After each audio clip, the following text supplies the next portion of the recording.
Selamat pagi. Selamat pagi, Rona. Hari ini saya senang sekali dan suatu kehormatan diberi kesempatan oleh Pak Jimmy untuk melakukan interview. Mungkin saya kenalkan sedikit ya. Pak Jimmy Hartanto adalah CEO dan founder OneMed Group. OneMed Group adalah manufacturer daripada alat kesehatan dan juga distribusi. Kita semua pasti sudah kenal mereknya, apalagi zaman COVID ini pasti sudah tahu itu merek maskernya OneMed maupun mungkin hand sanitizer-nya OneMed. Terima kasih banyak Pak Jimmy atas kesempatan yang diberikan untuk sharing-nya hari ini. Saya yakin ini akan berguna bagi kita semua dan juga untuk menginspirasi para pelaku bisnis untuk belajar dan tangguh untuk mencapai suatu kesuksesan. Terima kasih atas sharing-nya hari ini. Terima kasih juga, Rona. Jadi suatu kesempatan yang juga sangat langka bagi saya dan bagi kami yang bergerak di bidang alat kesehatan, dapat istilahnya apakah broadcast, apakah podcast dengan Ibu Rona gitu ya. Terima kasih banyak. Jadi saya ini kenal Bu Rona yang luar biasa gitu ya, baik dari talentnya, pengalamannya, dan juga dari terobosannya untuk hal-hal yang baru. Terima kasih, Bu Rona. Ya, terima kasih Jadi, banyak, Pak. OneMed ini store-nya, ya, gimana, Bu Rona? Nah, jadi mungkin bisa di-sharing, Pak, mungkin sejarahnya dulu ya, Pak, ya. Jadi bagaimana Pak Jimmy memulai bisnis ini, kemudian juga mengapa namanya OneMed, dan perjalanannya dari mulai sampai sekarang. Mungkin bisa di-sharing untuk kita semua. Ya, jadi store-nya tidak terlepas dari background saya ya gitu. Jadi saya sebetulnya dulunya memulai daripada bisnis ini agak sedikit lambat gitu. Kenapa? Waktu itu saya sebagai seorang profesi habis lulus dokter gitu ya, alumni di Udayana Bali, itu saya bekerja di pemerintah gitu. Jadi sebagai seorang dokter, cita-citanya memang suatu pelayanan pada masyarakat gitu. Jadi karena seorang dokter muda waktu itu tugasnya di puskesmas ya, dan setelah tugas di sana beberapa tahun saya tidak kerasan gitu di puskesmas ya. Jadi saya ini kepingin sekolah spesial katanya waktu itu. Tapi karena tugasnya di Jawa itu harus tunggu 5 tahun. Jadi saya nggak bisa nunggu itu. Akhirnya saya ngambil disekolahkan ngambil master gitu ya. Jadi master public health. Udah itu akhirnya hal-hal yang saya hadapi justru bukan di bidang medisnya, tapi ya memang waktu praktek masih medis ya, tapi di dalam suatu jabatan saya urusan dengan seperti kepala puskesmas, kemudian di dinas kesehatan, di kanwil kesehatan. Nah akhirnya saya pikir waktu itu ya sudah nggak bisa spesialis, terus akhirnya saya berpikir bagaimana seperti waktu saya masih kecil, SMP itu saya sudah mulai bantu orang tua yang kerja palawija dan jiwa bisnisnya saya ada. Saya pikir, oke, kita akan berusaha supaya income-nya itu ada gitu ya. Karena dari Jember atau dari suatu puskesmas yang kecil di Mumbersari, terus kemudian saya pindah ke Jember akhirnya pindah Surabaya, itu otomatis kalau praktek itu income-nya agak berkurang gitu ya. Jadi akhirnya saya mulai berpikir untuk bisnis gitu. Itu ceritanya begitu, Bu Rana.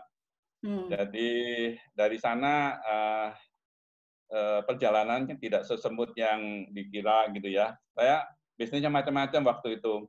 Misalnya waktu itu lagi musim udang, tambah udang gitu ya. Saya berbisnis tambah udang gitu ya.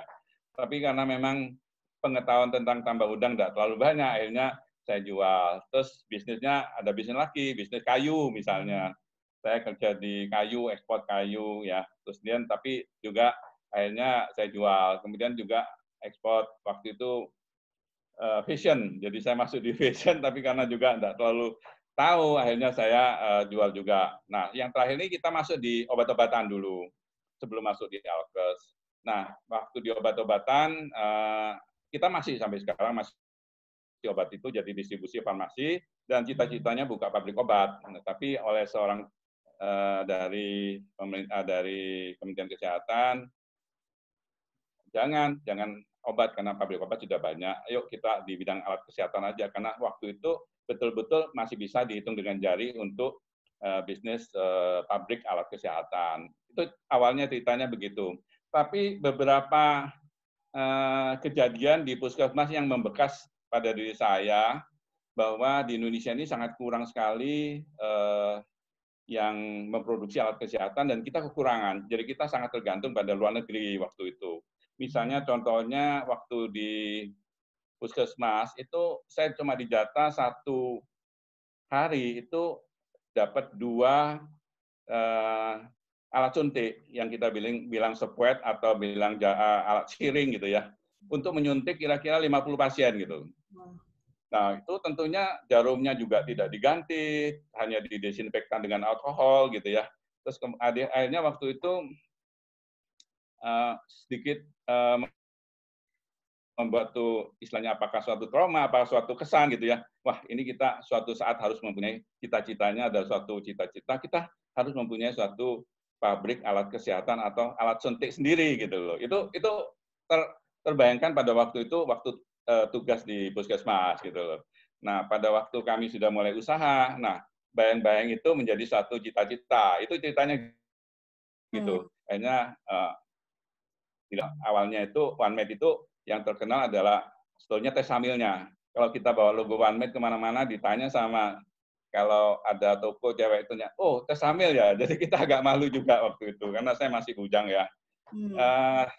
Setelah tes hamil terus kemudian sepet, nah terus kemudian bergerak pada macam-macam sehingga saat ini kita sudah ada kurang lebih sekitar hampir 500 item daripada medical device atau bahan habis pakai yang kita produksi dan yang kita distribusi ada kurang lebih sekitar itemnya sekitar hampir 8.000 sampai 9.000. Nah, itu ceritanya, Bu Rona. Jadi Bapak mulainya sebagai distribusi dulu atau pabrikan dulu, Pak, itu? Jadi sejak tahun 1992 kita distribusi dulu. Jadi istilahnya kalau saya sering ngolok-ngolok diri saya, pada waktu itu kita jadi istilahnya jadi broker atau jadi pedagang ya. Jadi cita-citanya waktu itu menjadi seorang pengusaha, tapi waktu itu kan belum ada jembatan. Jadi kalau itu istilahnya pedagang, jual beli gitu. Mulainya dari sana. Nah, setelah 10 tahun kemudian mulai tahu gimana caranya distribusi, bagaimana suatu opportunity untuk alat kesehatan dan lain-lain, kita melihat item-item apa yang bisa diproduksi, nah kita produksi gitu. Jadi naik lagi kita waktu itu menjadi seorang pengusaha gitu. Itu tahun berapa Pak mulai bikin pabrik itu? Tahun berapa? Tahun 2002 itu untuk mulai bikin pabrik? Nah, 2002 kita mulai pabrikan, mulai kita manufacture. Oke. Itu kalau nama OneMed-nya sendiri itu dari mana Pak? Sebetulnya OneMed itu ya saya ini sering, kelebihan saya ini mulai dari kecil kalau ditanya sama tetangga, sama orang tua, sama family itu mau jadi apa? Jadi seorang dokter kan gitu kan. Jadi ini demikian juga pada waktu mulai usaha itu saya kepingin apa? Kalau bisnisnya itu alat kesehatan jadi number one gitu ya. Jadi kalau disingkat jadi One Medical gitu. Kalau disingkat jadi OneMed gitu loh. Oh oke, bagus lah. Number One Medical. Dan gampang juga ngingetnya ya Pak ya. Dan cita-citanya juga kita tidak hanya di lokal, di domestik, tapi juga bisa ekspor dan lain-lain. Karena saat itu ada kesempatan untuk ekspor dan lain-lain. Ya kita namanya OneMed supaya tidak terlalu supaya gampang sama orang denger tuh OneMed gitu. Itu ceritanya gitu. Iya, Pak. Ini kalau sekarang dari distribusi dan manufacturing mungkin kita bedakan dulu ya, karena kalau distribusi mungkin nilainya cukup tinggi, tetapi kalau untuk manufacturing pun juga tinggi, tetapi supaya perbandingannya nggak skewed, itu kalau dari yang bikinan sendiri, itu produknya yang utamanya apa Pak? Jadi kalau kita bilang 80-20 itu, yang 80% kan biasanya bisa didapat dari 20% produk. Jadi ada produk-produk yang memang best seller. Jadi produk-produk apa yang best sellernya daripada OneMed ini? Jadi kita memang awalnya tes hamil ya. Tes hamil itu digolongkan dengan suatu rapid test. Jadi mungkin sekarang COVID itu juga suatu rapid test ya. Jadi sebetulnya sejalan, tapi karena saya harus hati-hati mengembangkan rapid test termasuk COVID ya. COVID untuk rapid test itu kita sangat hati-hati sekali kalau kita tidak mempunyai suatu teknologi yang betul-betul nanti mantap, kita tidak mau untuk COVID test. Tapi kita sudah berusaha untuk dalam waktu dekat itu juga kita launching untuk COVID test gitu ya, untuk rapid test. Tapi waktu itu kita terkenal sekali dengan rapid test-nya, jadi kita bisa memproduksi kurang lebih sekitar 50 juta tes hamil ya. Bayangkan aja, orang hamilnya aja hanya ada sekitar di Indonesia 1 tahun itu hanya 4-5 juta ibu hamil. Tapi kita bisa memproduksi 50 juta tes hamil, dan itu laku gitu loh. Ya, saya tanda tanya, big question, kenapa kok tes hamilnya begitu laku banyak. Jadi orang yang ngetes atau kepingin hamil, atau yang sudah hamil, atau yang tidak ingin hamil, itu semua pada ngetes, pada pakai gitu ya. Termasuk yang di mana-mana ya saya enggak tahu lah, itu pokoknya laku sekali gitu. Nah itu salah satu backbone kita di rapid test. Habis itu yang kedua adalah alat suntik. Kita bisa produksi kurang lebih sampai sekitar 500 juta alat suntik. Alat suntik itu yang 3 cc, kalau misalnya untuk imunisasi, untuk suntik-suntik biasanya kalau sakit kita ya mungkin pakai alat suntik kita gitu. Kemudian yang 3, kita mulai di yang populer, misalnya waktu itu sebetulnya sudah 10 tahun yang lalu ya, kita produksi masker gitu ya, dan juga lain-lain yang misalnya hand sanitizer itu baru-baru ini aja adanya COVID itu menjadi satu produk hot gitu ya, produk hot. Tapi sebelumnya ya normal-normal saja, kita edukasi semua perawat, semua dokter dan lain-lain itu memakai hand sanitizer atau antiseptiknya kita lah, supaya misalnya sebelum suntik tangannya steril, kemudian pakai semacam suatu swab yang bisa pakai untuk sebelum suntik dioleskan gitu loh. Itu kira-kira backbone-nya kita saat ini. Tapi seperti yang saya katakan bahwa banyak sekali item produk kita, dan kita mempunyai satu target setiap tahun kita mempunyai paling tidak 50 item produk baru setiap tahun gitu. Oke, berarti R&D-nya cukup kuat ya Pak ya? Nah, R&D-nya cukup kuat, tapi memang dulunya misalnya alat kesehatan ini agak unik ya Bu Rona ya, karena alat kesehatan ini produk yang sebetulnya hampir seperti obat. Jadi fungsi dan QC-nya atau kualitasnya itu keamanan juga ya. Keamanan itu harus betul-betul ada tolak ukurnya. Misalnya alat suntik. Kalau misalnya alat suntik itu tidak steril, bayangkan aja yang disuntik misalnya menjadi infeksi misalnya. Jadi alat suntik ini alat kesehatan ini memang secara function dan secara safety itu harus betul-betul baik. Kalau tidak, dan ada aturannya seperti ISO, ada seperti standar kualitas Indonesia seperti kita bilang SNI, atau misalnya ada cara produksi alat kesehatan yang baik, itu semuanya ada standarnya gitu. Oke. Pak, ini kan sekarang OneMed sudah lumayan besar ya Pak ya. Tetapi sebelum mencapai ke level sekarang kan pasti banyak merintis. Dan kira-kira mungkin apa ya Pak halangan yang ditemui dan bagaimana Bapak bisa menghadapi halangan-halangan itu? Ya sebetulnya memang awalnya pada saat distribusi kita itu bagaimana membuka atau network supply chain untuk seluruh Indonesia nasional itu memang nggak gampang ya, karena kita terdiri dari 5 pulau besar dan kita mempunyai satu rumah sakit di mana-mana terpencil gitu ya, dan itu supply chain untuk medical supply chain memang tidak banyak ya, dan itu kita memulainya dengan suatu keadaan, suatu struggle yang betul-betul kita hadapin gitu ya. Tapi setelah jalan, secara supply chain itu sudah jalan dan sudah bagus gitu. Rintangan-rintangan yang sebetulnya banyak sekali, sebetulnya waktu itu pada waktu kita mulai produksi. Karena diketahui bahwa alat kesehatan ini tidak ada sekolahnya gitu loh. Sebetulnya kalau apoteker kan ada sekolahnya untuk obat, bagaimana cara buat obat gitu. Kalau alat kesehatan tidak ada cara membuat alat kesehatan, kan tidak ada sekolahnya gitu.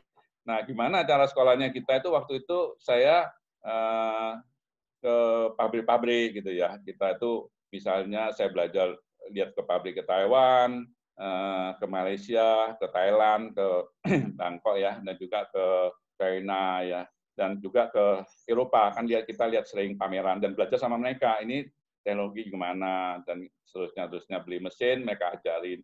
Jadi saat ini sudah ada misalnya sekolah untuk biomedis misalnya, biochemical dan bio gitu ya. Tapi pada waktu dulu 20 tahun yang lalu, 30 tahun yang lalu nggak ada sekolah itu. Jadi kita try and error gitu. Itu rintangan yang paling berat gitu. Jadi setelah dicoba baru ternyata nggak bisa gitu. Akhirnya kita ulangi lagi dari pertama. Dan tantangan yang paling berat waktu itu adalah barang import. Karena kalau barang import mereka sudah develop demikian luar biasa dan mereka bisa jual murah, sedangkan kita kan harus investasi. Nah, investasi itu tidak mudah gitu loh. Kita baru beli mesin, harganya sudah harus kompetisi. Akhirnya itu suatu rintangan. Tapi kalau sudah jadi, menurut saya kita tinggal bagaimana untuk develop untuk item-item produk yang lain gitu. Pak, itu tadi kan untuk tantangannya kan supply chain, kemudian dari segi produksinya ya Pak ya, kemudian dari investasinya. Nah, itu apa yang Bapak lakukan untuk supply chain-nya itu, Pak? Sehingga Bapak bisa menerobos pasarnya. Ya, kalau di sini di Indonesia kita biasanya dengan suatu partnership ya, dengan suatu network, misalnya di Medan kita tuh berpartner dengan siapa gitu ya. Jadi suatu kesabaran, suatu passion gitu ya, maksudnya suatu untungnya gini, kita ini fokus dan untungnya saya punya background medis gitu ya. Jadi kalau yang lain sekarang banyak dokter yang sudah usaha alat kesehatan, tapi dulu nggak ada gitu ya. Jadi istilahnya saya bisa menjelaskan, saya bisa. Jadi menurut saya intinya kalau distribusi medical supply chain itu adalah suatu yang dulu kita waktu itu tidak punya software-nya. Kalau sudah punya software untuk medical chain, medical supply chain itu lebih gampang. Jadi software-nya itu harus kita mapan dulu untuk supaya bisa mengembangkan distribusi. Terus yang kedua, menurut saya kita istilahnya itu harus berpartner dengan yang masing-masing ada di daerah ya di provinsi lain gitu loh. Nah, itu kalau kita tidak dapat suatu misalnya tidak berpartner mungkin lebih sulit lagi, tapi dengan suatu berpartner akhirnya kita akhirnya bisa. Nah, saya sendiri tidak ada suatu background di medical chain, tapi medical supply chain, tetapi makin banyak makin cepat, akhirnya kita beberapa orang yang menjadi profesional, menjadi timnya kami, nah itu akhirnya menjadi maju dan maju. Akhirnya tidak terlepas bahwa distribution ini ada memang suatu usaha yang memang harus fokus di dalam pengalaman, di dalam mempunyai pengalaman untuk distribusi gitu loh, Brona. Ini berarti kalau Bapak partneran berarti apakah berarti ada kayak semacam distributornya gitu ya Pak ya di masing-masing daerah? Ya, jadi kita biasanya ada istilahnya keagenan ya distributor, tapi memang istilahnya tidak mengikat, tapi bendera OneMed itu biasanya misalnya di Kalimantan Timur misalnya siapa itu sudah kita ada gitu loh. Jadi mereka bersama-sama kami memperjuangkan bendera OneMed di sana, baik itu dalam memberikan suatu services karena kita ada alat-alat equipment-nya dan juga di dalam satu penjelasan produk dan distribusi ke rumah sakit. Jadi hampir seluruh rumah sakit yang saat ini kurang lebih ada 2.008 rumah sakit di Indonesia itu kita bisa berikan satu istilahnya mempunyai satu kontak dengan mereka gitu. Oke. Pak Jimmy, ini dalam perjalanan OneMed ini, menurut Bapak itu terobosan apa ya yang Bapak lakukan yang betul-betul bisa kayak turning point-nya gitu ya dari perusahaan mungkin yang kecil awalnya menjadi perusahaan besar dan sukses. Terima kasih, sebetulnya enggak besar-besar benar gitu ya. Jadi ya kita memang merupakan salah satu perusahaan yang ada di Indonesia yang fokus di dalam alat kesehatan. Kita enggak lagi berpikir untuk nanti gabung dengan obat. Karena saat ini yang perusahaan yang betul-betul mempunyai distribusi yang istilahnya nasional distribution, yang fokus di dalam alat kesehatan itu tidak banyak. Bisa dihitung dengan jari. Nah, salah satunya kami. Jadi kita fokus di dalam betul-betul di dalam alat kesehatan. Jadi medical device atau bahan medis habis pakai BMHP itu kita fokus. Itu salah satu keuntungan kita. Jadi kalau misalnya mereka akan mencari istilahnya satu item barang yang memang jarang ada di lain, itu cari di kita. Jadi istilahnya one for all atau one in all itu jadi istilahnya satu untuk semua. Jadi kita distributornya itu lengkap gitu loh. Itu yang pertama. Yang kedua, memang saya tidak mempunyai satu terobosan apa-apa yang untuk ini, tapi kesabaran ya Bu. Jadi Bu Rona, kita ini sabar gitu loh. Ya misalnya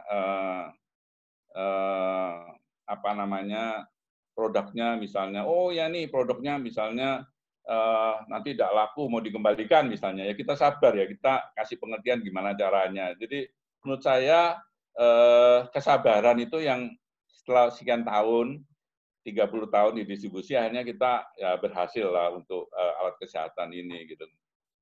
Tapi itu kalau untuk turning point-nya itu menurut Pak Jimmy tahun berapa ya Pak ya yang betul-betul kayak bisa berkembang pesat gitu Pak? Jadi setelah 20 tahun ya, kurang lebih mungkin tahun 2010 ya, kita sudah mempunyai satu distribusi yang istilahnya bisa distribusi ke seluruh Indonesia ya, Nusantara gitu. Jadi 10 tahun yang lalu kita sudah mulai mempunyai satu network yang baik. Itu tahun 2010 ya. Kalau pada waktu Krismon 98 itu masih baru mulai ya Pak ya waktu itu ya, jadi masih belum terpengaruh ya? Ya, tahun 98 kita belum waktu itu. Jadi saya ingat sekali tahun 98 itu untungnya kenapa? Untungnya kita belum begitu besar, karena pada waktu itu begitu rupiah kolaps gitu ya, banyak yang perusahaan Alkes juga waktu itu kolaps juga gitu loh. Nah untungnya kita waktu itu hutangnya itu udah ada yang besar gitu loh. Dan itu satu waktu itu juga akhirnya kita survive untuk itu karena kita tidak mempunyai hutang di dalam US dollar waktu itu gitu. Nah, jadi mungkin kalau bisa di-share kunci sukses untuk OneMed itu di mana Pak? Tadi kan memang ada disebutkan fokus, kesabaran, mungkin ada tambahan yang lain. Mungkin Pak Jimmy bisa cerita. Jadi saya dulu memang kan ceritanya macam-macam bisnisnya itu. Terus kemudian saya tidak mendalamin yang saya tahu gitu. Nah, sebagai seorang yang bekerja di alat kesehatan, kuncinya sebetulnya orang itu atau ada orang yang mempunyai suatu background yang mengerti betul apa alat kesehatan itu gitu loh. Jadi kita fokus dan kita mengerti.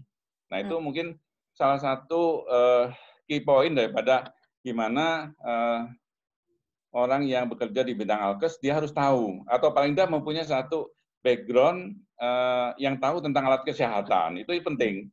Jadi nggak bisa orang tahu-tahu, orang terus kemudian saya punya uang banyak, terus kemudian kerja di alat kesehatan, ya dia nggak ngerti alat kesehatan, terus kemudian tidak ada staf yang juga backup, menurut saya itu berat sekali gitu loh. Jadi harus ngerti dulu apa alat kesehatan dan bagaimana mengembangkannya, dan bagaimana untuk yang istilahnya tuh apa yang harus dijual dan lain-lain.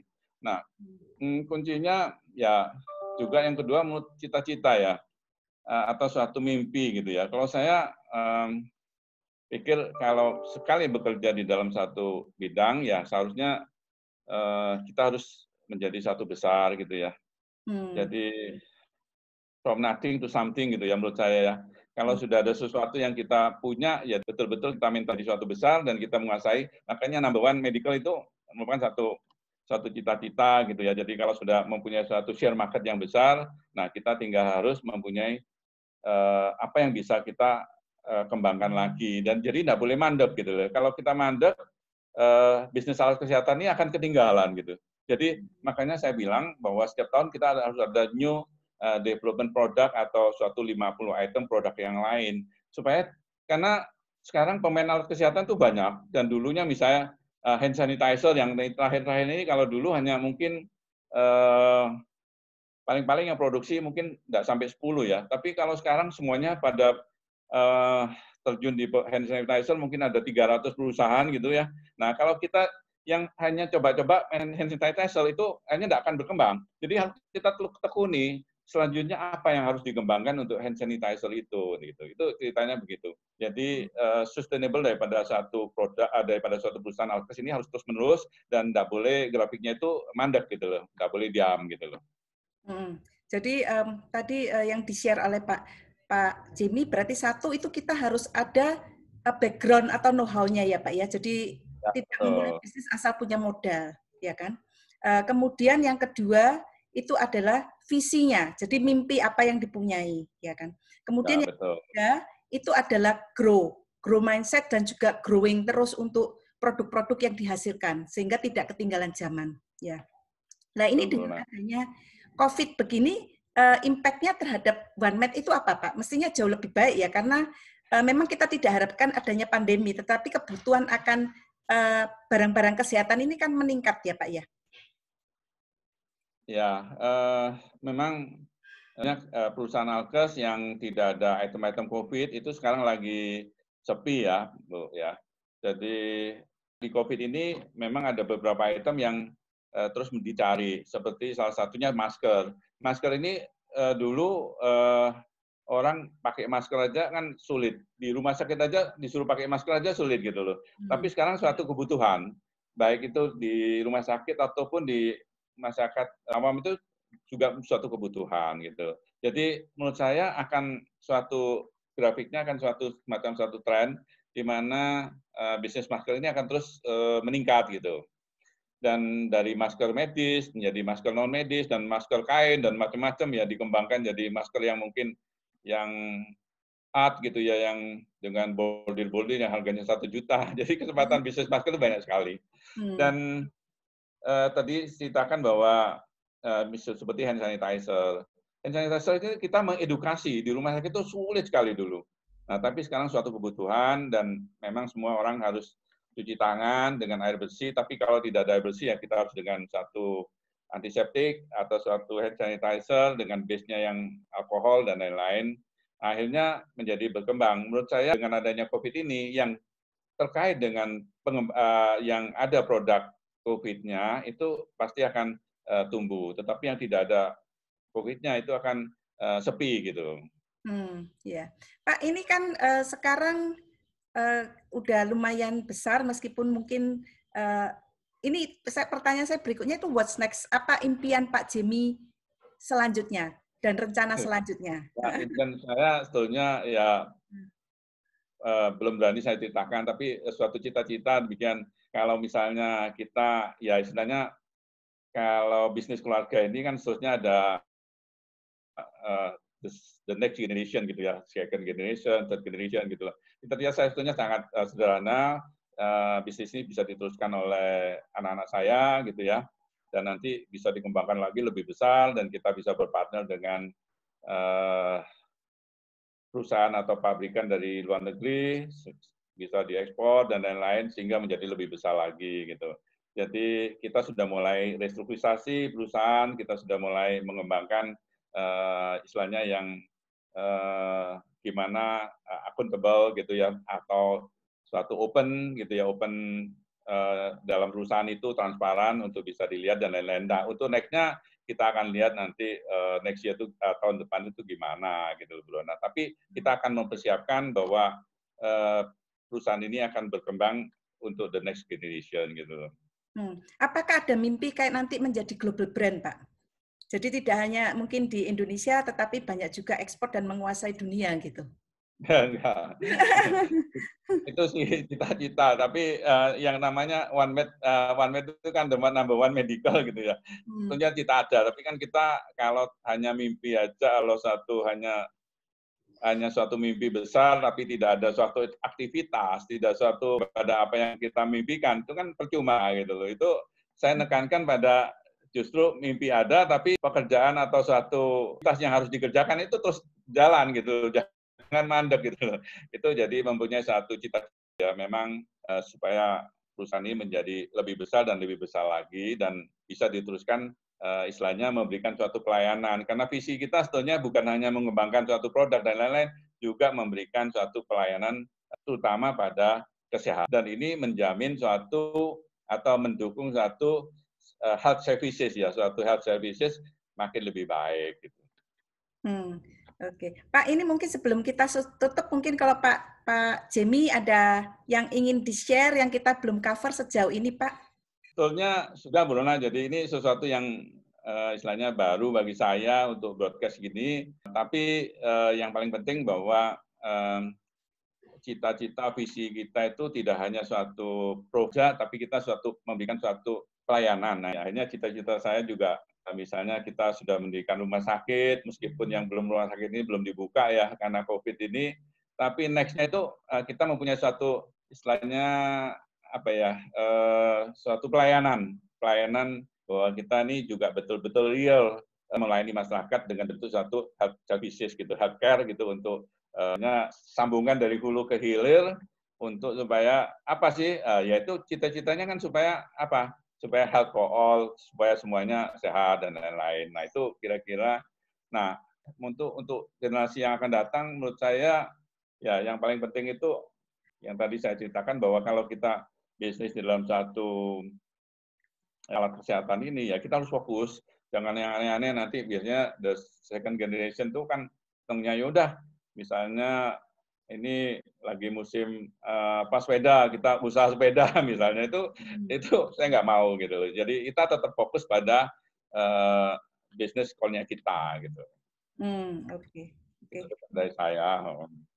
Terima kasih banyak Pak Jimmy atas sharing-nya. Kita semua pasti bisa memetik pengalaman dari Pak Jimmy, terobosan-terobosannya, dan mungkin kunci suksesnya, dan bisa memberikan inspirasi kepada kita semua. Terima kasih banyak Pak Jimmy. Terima kasih Rona. Jadi terima kasih sekali lagi. Ya, terima kasih. Kita mohon pamit. Saya Ronawati Wongso, host pada acara pagi ini, dan terima kasih kepada Pak Jemmy Hartanto yang telah sharing bersama kita hari ini.